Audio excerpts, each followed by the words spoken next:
আপনি ভুল করছেন। ওরা আগুনের সঙ্গে আমাদের কারো কোনো সম্পর্ক নেই। সেটা আমি বুঝবো।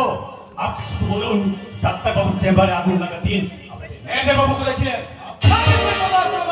আমি বাধ্য নই।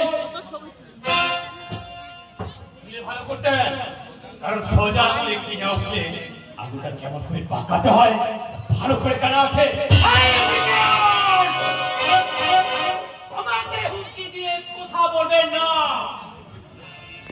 হুমকি দিচ্ছি না, পুজোর আগে পুরোহিত যেন তার ধর্ম করে দেয়। আমি আমার কাজের পদ্ধতিটাকে চালিয়ে দিচ্ছি।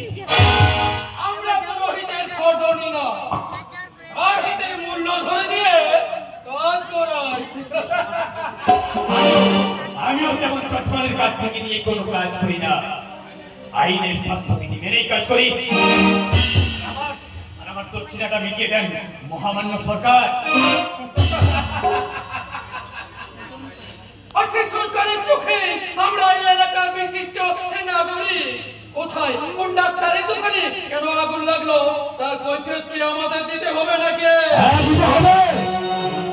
কারণ ডাক্তার বাবু আপনাদের দিকে অভিযোগের আঙুল তুলে ডায়েরি করেছেন। আমিও তোমার দিকে আঙুল তুলে বলছি অফিসার, ওই সত্য ডাক্তারের মতো আদর্শবান মানুষের সর্বনাশ করে কেউ কেউ না ফাঁকি পায়। পাবে না। শিক্ষা ডাক্তার একদিন মুখোশ দাবি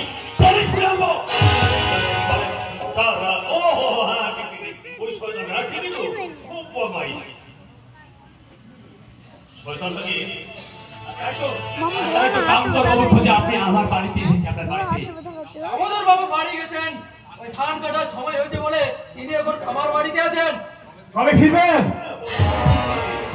কারণ ওই কয়েক লাখ লাখ টাকার ফসল তো ওই বিক্রি করেই তারপর বাড়ি ফিরবে।